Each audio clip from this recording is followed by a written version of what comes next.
Every time you get pulled away from a task, research shows it takes anywhere from 8 to 25 minutes to get back to the same level of focus. This is what happens when we are distracted. So now think about, what if the distraction is not external? We can often have external distractions during our workday, but what happens when that distraction is internal? It's coming from inside of you, that negative thought that keeps coming up, that uncomfortable emotion that maybe we keep trying to push aside. It may be slowing you down more than you realize. And I think that high performers often think, and I know I tend to think this way too, and I'm still currently working to integrate a little bit more, but we can tend to think that success is going to come from discipline and really putting in the hours and more hustle. And that might be true in part, but another thing that I think is true is that a bigger barrier could be coming from not a lack of effort, but from ignoring those nagging thoughts that keep coming up that are trying to get our attention for a reason. And that thought could be sort of quietly draining your focus, because think about it, when you are, and I know I've been guilty of this many times in the past too, where I'm really busy with work and I think my tasks are super important, and they are, and I know that yours are too. But something is happening in the back of my mind. I'm feeling frustrated. And rather than stopping and taking note of how I'm actually feeling, because those uncomfortable emotions are showing up to draw your attention to a problem, and that problem wants to get solved. And it might be in order to equip you with tools that you need to get to that bigger stage, that bigger goal that you are working toward. Or it might be to just help you show up better by resolving that underlying issue. But whenever we have that sort of nagging, uncomfortable emotion, I know I had one recently where maybe it's not a big thing, but it's just kind of lingering. This is a signal, and we don't want to ignore it, because when we do, you're working with a distracted focus. So you're trying to stay focused, you're working on your task, but you keep getting distracted thinking about the problem, the thing that happened yesterday, or something big, or something even really tiny that's kind of bothering you.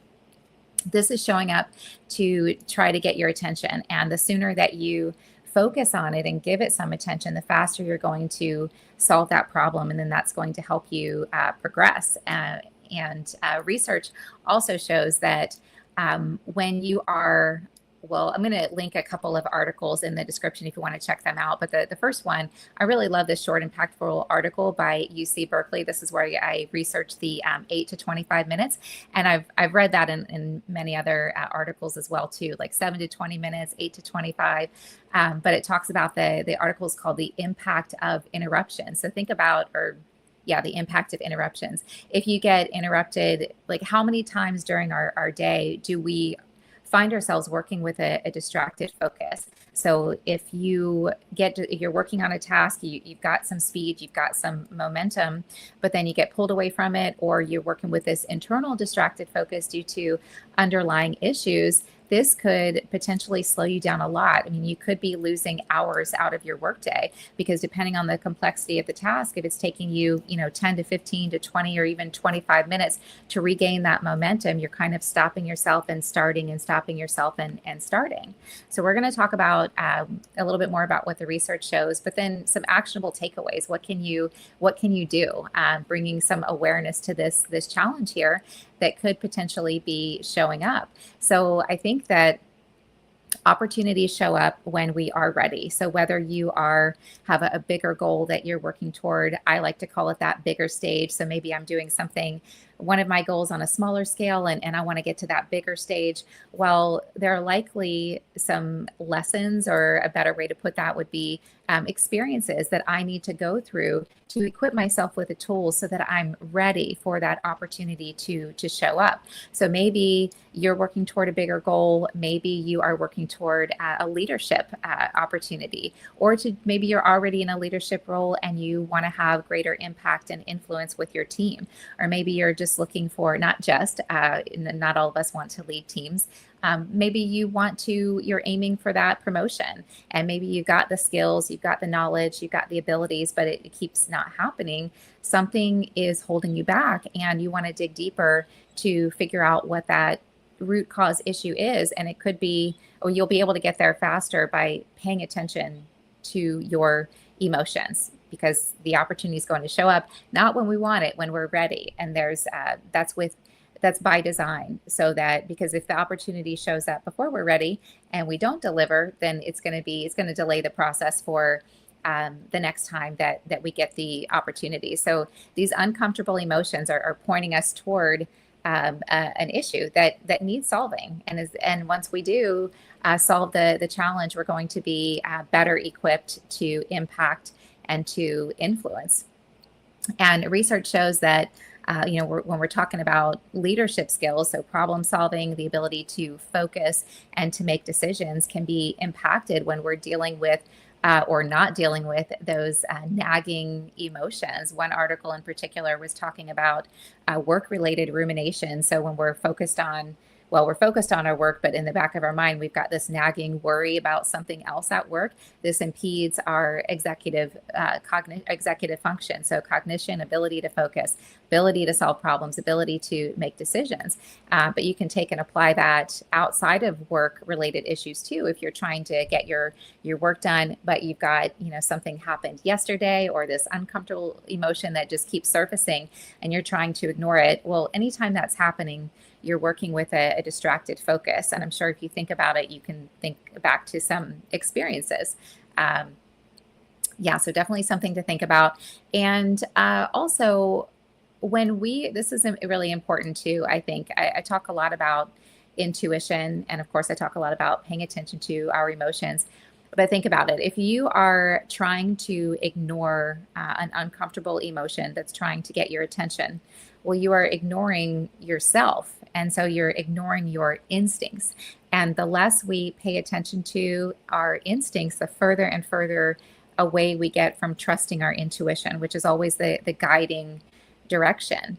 Of course, we want to apply logic to inform our next steps once we get pointed in the right direction, but we're going to get further and further off track and unaligned, out of alignment with our path when we're not listening to how it is we're really feeling. Because then you won't, if you aren't listening to your emotions, you're not listening to your instincts, and then how can you trust and prioritize what is meaningful? And if you're not able to do that, then that's definitely going to hold you back on your track, whatever you're looking to do, whether it's that promotional opportunity, that bigger goal, that leadership opportunity, being more impactful and influential with your leadership team.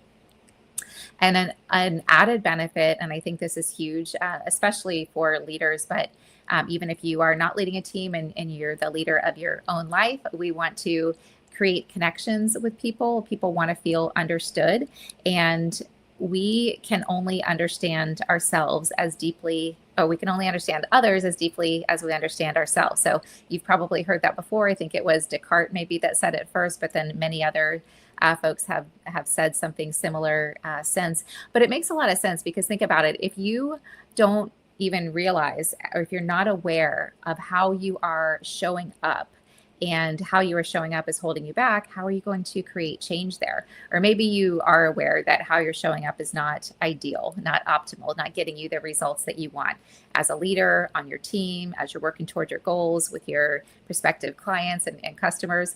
Well, maybe you realize that there's something off there, but until you figure out why, I think you're very unlikely to change that. And knowledge is power. When we understand the why behind the what, well, now we have an informed choice. We can make a different action. But if we don't know what's going on with ourselves and why, then I think we're pretty unlikely to create real change there.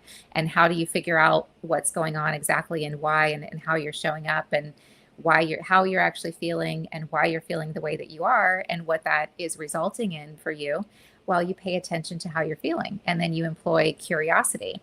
And so your intuition, your curiosity, I like to call these superpowers, because these are internal tools that you have just naturally, and all you have to do is employ them. That's why I like to say curiosity is such a great problem solver. And when you Okay, so back to getting to know yourself better. A great way to raise your self awareness is to pay attention to how you're feeling and get curious about why.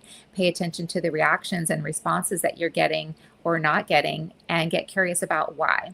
And then what's going to happen is something so powerful. You're going to get to know yourself on such on a deeper and increasingly deep level. And when you understand yourself deeply, then you can understand why others are doing and saying what they're doing. And then you can be more impactful. One, because people want to feel understood. So if you're a leader and you're leading your team and you want your team to feel connected to you, well, the better you understand them, the more connected they're going to feel to you. And then they're likely going to work harder for you and trust you to come to you with their challenges.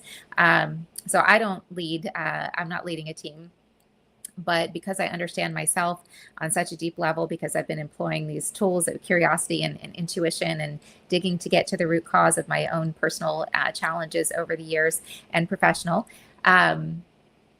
I can often understand what's going on with someone even better than they understand themselves. And that can be polarizing sometimes because that can make people uncomfortable. People don't want to be figured out. But I can't help it. It's not something that I'm trying to do. It's just it's become a natural trait for me. I think something that I've always sort of had, and then I've honed that skill over the years. So maybe I'm not going to point something out to somebody unless they're asking me or unless it's my place. But if I understand why somebody is doing what they're doing or not doing, I'm not going to take it personally. And that is also going to elevate my confidence and resilience and elevate my state of mind. And the same is true for you. The book, the Four Agreements, talks about this. It doesn't say, I don't think, talking about the knowing ourselves on a deeper level and knowing others, but it talks about how what others say and do has nothing to do with us and everything to do with them. And when you understand yourself better, then you're going to understand others better. Okay, so let me let me move on from there. But paying attention to how you're feeling and why, getting curious about that, getting curious about what's happening, what's not showing up for you that you're working toward, and why is going to help you improve and help you elevate yourself and social awareness. And research also shows that when we are, focused on these unresolved work-related issues, well, this is going to impact your ability to focus. So it's going to slow down your performance. And then the same can apply when we're working with those underlying issues that are not related to work. It's distracting our focus. So just to bring some awareness here to how often how often we are dealing with distractions and what is the impact of those distractions, what is having on our day-to-day as we work toward our goals, as we try to be more impactful and work toward the things that are meaningful to us. How much of the time is it happening? Why is it happening? And what can we do about it? Well, some very simple takeaways to help you really better harness your focus and accelerate growth. Super simple. The next time something is bugging you, don't ignore it. Instead, don't brush it off. Instead, really give it your focus, really give it your attention, as awareness is going to create change. So you want to stay present and feel your feelings, even especially the uncomfortable ones, because they are opportunities showing up to help equip you with a tool that you likely need to get to that next bigger goal, that next opportunity, that bigger opportunity that you are aiming for. And when these distractions are showing up, it can, this is an opportunity to unlock growth. And as much as I've embody these practices that I'm talking about, there's always more and more opportunities to improve. And the reason I thought about doing this video is because something happened for me recently. I was in an experience. It wasn't super situation, not even a situation. It was a tiny little thing, but I didn't like how it made me feel. And I knew why.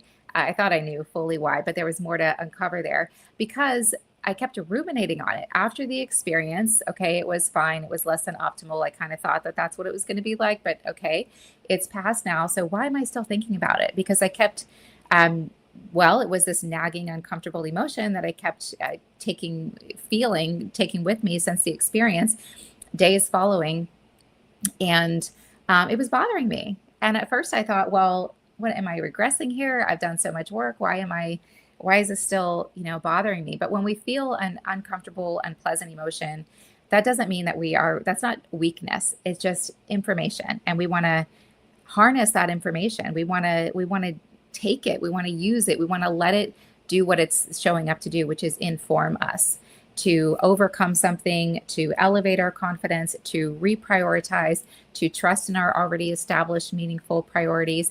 And that's what happened for me. So I decided with this experience, after it kept showing up day after day, and I was kind of walking myself through the just kind of replaying the event that was sort of less than optimal in my mind. And finally, I said, it took me like 5 days. And I said, oh, okay, this uncomfortable thought process, annoying, whatever, is continuing to show up because there's probably something for you to learn there. So take your own advice, employ your curiosity. So I got curious about it. And through that, it only took like a moment. I was able to label the emotion that I was feeling during that experience. And then it reminded me of something in my past. And just that little bit of processing elevated my confidence, elevated my trust in my priorities, and it made me feel really good. And it helped me to let it go. And then I still replayed it a little bit after that, but it started to uh, dissipate. Whereas before, it keeps surfacing in the back of my mind, and it is distracting me. I'm still getting my things done, but I'm working with a distracted focus. And we talked about the impact of interruptions and the length of time it can take you to refocus, reshift your focus back and get back up to the pace that you were at. So anytime you are feeling an uncomfortable emotion, something's bugging you, you're probably not going to know exactly the root cause issue that's behind the emotion right away. But if you let yourself feel the feelings and you get curious about it and you dig deeper, you will. And that's going to create an opportunity to increase your wisdom and your insights about yourself, which again is going to help you elevate your self-awareness, which will in turn elevate your social awareness. And you will be better able to harness your focus. And that's going to help you as a leader of a team and in connecting with your team, and also as a leader of your own life. So I hope that helped. Thank you for watching. That's it for this one. If this resonated, go ahead, hit like and subscribe, and this way you can stay connected on future content. My name is Amy Miller. I help professionals acknowledge what it is they truly want, believe they can achieve it, and take action. And I help leaders make lasting hires with less stress. And you can learn more about my coaching and workshops in the links below. And I will see you in the next one.